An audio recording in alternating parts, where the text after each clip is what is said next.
Israel, the story of Isaac, Ishmael, David, and Esther.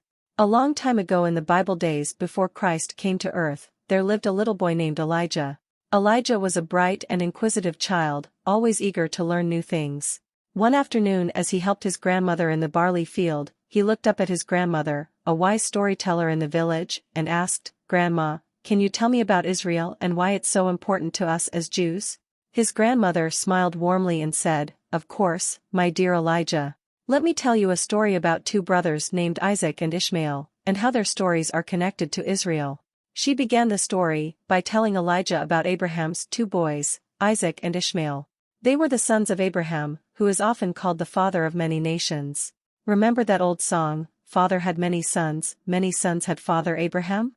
There was a time when that wasn't true. Now, Isaac and Ishmael had different mothers, and this is an important part of our story. The story began many, many years before when God called Abram to leave his family and come away to serve him. God promised Abram then that he would make his descendants as plenteous as the stars. Look up. Can you imagine how great that is? As time went by, the couple got older, but no children came from the union. His wife Sarah told him, "Take my maid Hagar and have children with her." But that was not what God was saying. God intended the child to come from the couple. Isaac's mother was Sarah, and Ishmael's mother was Hagar. Even though they had different mothers, Abraham loved them both very much.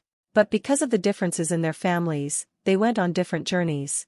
Isaac, our ancestor, is a significant part of the story of Israel. His descendants are the Jewish people, and they consider Israel to be their special homeland. It's like a place where they can connect to their history and their traditions. Elijah listened intently, his young mind absorbing the story. "But what about Ishmael?" he asked. Grandma continued, "Ishmael's descendants are considered the ancestors of many Arab people. They also have a deep connection to a land called Israel, just like us Jews. This land is important to them, and they call it Palestine." She went on, "Now, here's the most crucial part, Elijah. Even though Isaac and Ishmael's families went on different paths and have different beliefs, they share a connection to that same land, Israel. This land has seen the footprints of both our Jewish ancestors and the ancestors of many Arab people. It's like a special place with a rich history, and both Isaac and Ishmael's families consider it important. Israel is a place where both Jews and Arabs have lived for thousands of years, and they both have their own special places and stories there. It's like two brothers who share a home but have different rooms in that home." Elijah's eyes sparkled with understanding, and he said, "So, Israel is like a special home for both Jews and Arabs, and it's filled with stories and history." Grandma nodded and said, "That's right, my dear. It's a place where people learn to live together, sometimes with challenges, but they also share moments of peace and unity. Just like how Isaac and Ishmael, even though they had their differences, were brothers who loved and respected each other." As the sun set on their conversation, Elijah felt a newfound appreciation for the importance of Israel, a land where the stories of his Jewish ancestors intertwined with the stories of other people. He realized that it was a place of history, diversity, and the potential for unity. With a warm hug from his grandmother, he went to bed that night, feeling grateful for the story he had learned and excited to continue exploring the world, its history, and its many different people.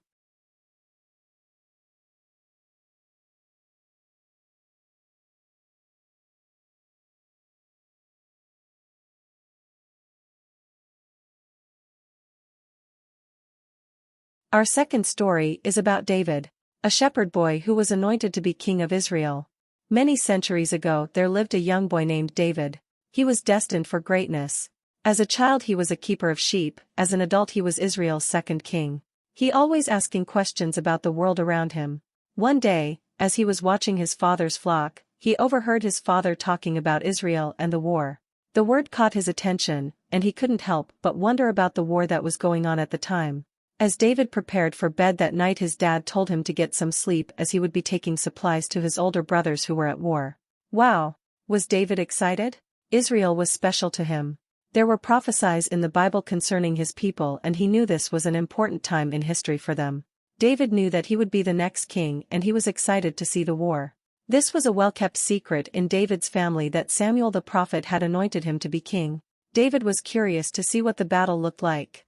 David was so overcome with all these events that he knew and was already thinking of some of the changes he would make in Israel when he became a king.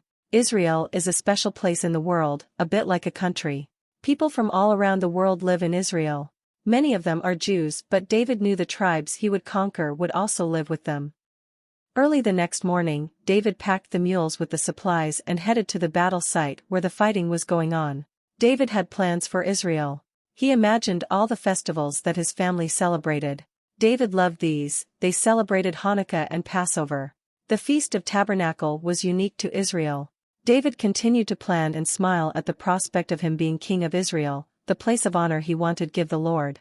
David exalted the Lord as he walked to that battle site. He thanked God for his forefathers Abraham.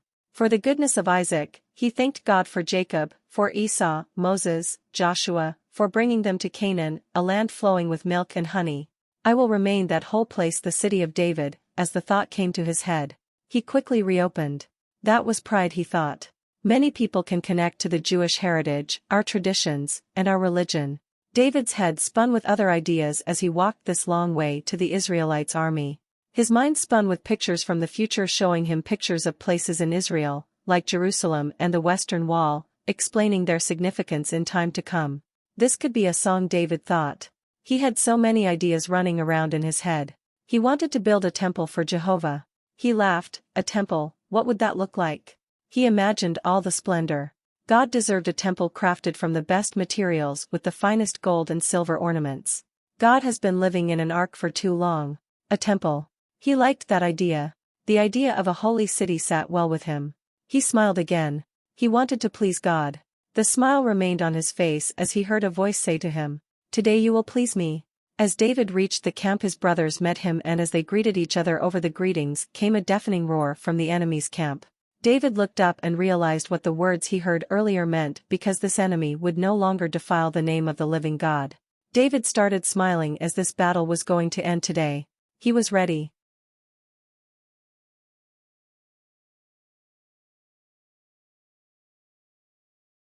The story of Esther. An icon of biblical proportion. A long time ago in Bible days, in a peaceful village, there lived a curious young girl named Sarah. She was filled with questions about her Jewish heritage and the stories that had been passed down through the generations. One afternoon, she approached her grandfather, a wise and gentle man known for his storytelling skills. She asked, "Grandpa, can you tell me about Israel and why it's so special to us as Jews?" Her grandfather smiled and nodded, realizing this was a perfect opportunity to tell Sarah about Israel using the story of Esther and Mordecai. He began, "Of course, my dear Sarah. Let me tell you a story about a brave and clever woman named Esther and her cousin Mordecai, and how their story connects to the importance of Israel for us. Long ago, in a land called Persia, there lived a king named Ahasuerus. He had a beautiful queen named Vashti, but she refused to obey him, so the king decided to find a new queen. Among the many young women, he chose Esther because of her beauty and kind heart. Sarah's eyes widened with intrigue, and she asked, "What does this have to do with Israel, Grandpa?" Her grandfather continued, "Well, Esther and Mordecai were both Jews, and they lived in a foreign land, far from Israel. But even though they were far from their homeland, they remained proud of their Jewish heritage. Esther kept her true identity a secret." He went on, "One day, a wicked man named Haman, who was a powerful advisor to the king, plotted to harm all the Jewish people in Persia. He convinced the king to issue a cruel decree to destroy them. Mordecai, who loved Esther like a daughter, learned of this plan and sent word to Esther, asking for her help." Sarah listened attentively. "So, Esther had to save her people from a bad man, Haman?" Her grandfather nodded and continued, "Exactly, my dear. Esther knew that she had to be brave and stand up for her people. She decided to reveal her true identity to the king and plead for the safety of the Jewish people. It was a very risky thing to do, but she was willing to take that risk to save her people." Sarah was captivated by the story and asked, "And did she succeed, Grandpa?" Her grandfather smiled, "Yes, she did, Sarah. The king listened to Esther and decided to stop Haman's cruel plan. The Jewish people were saved, and they celebrated their victory with a holiday called Purim, a time of joy and unity. Now, the connection to Israel, my dear, is that even though Esther and Mordecai lived far from their homeland, their faith and love for their Jewish heritage were strong. Israel is like our ancestral home, a place where Jewish history and traditions are deeply rooted. It's a place that reminds us of our strong connection to our heritage, just like Esther and Mordecai." Sarah nodded, her eyes shining with understanding. So, Israel is like a special place that keeps our stories and history alive, just like Esther and Mordecai kept their faith alive in a foreign land. Her grandfather beamed with pride and said, "Exactly, my dear. Israel is a place where we can learn about our history and our culture, and it's a reminder of the strength and courage of people like Esther and Mordecai. It's a place where our past meets our present, and it holds a special place in our hearts." As the sun began to set on their conversation, Sarah felt a deep sense of connection to her heritage and a newfound appreciation for the importance of Israel. She realized that Israel was more than just a place, it was a symbol of resilience and the enduring spirit of the Jewish people. With a warm hug from her grandfather, she went to bed that night, feeling grateful for the stories she had learned and excited to continue exploring her Jewish identity and history. Thanks for listening today. Remember to like, share, and comment on this video.